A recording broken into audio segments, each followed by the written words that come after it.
I ran into this last week. Here's what fixed it for me. If you're having trouble logging into your Mastercard account, follow these steps to get back on track.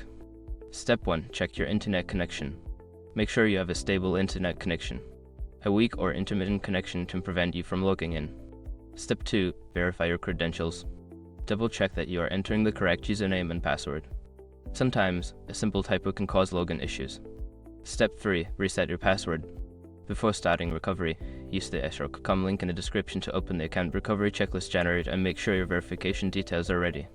Step 4. Clear browser cache. If you're using a web browser, clearing your cache can resolve issues caused by outdated data. Go to your browser settings and clear the cache.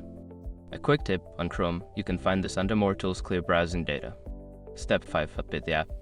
If you're using the Mastercard app, ensure it's updated to the latest version. An outdated app can lead to login problems. I hope these steps help you log in smoothly. If you still face issues, consider reaching out to customer support for further assistance.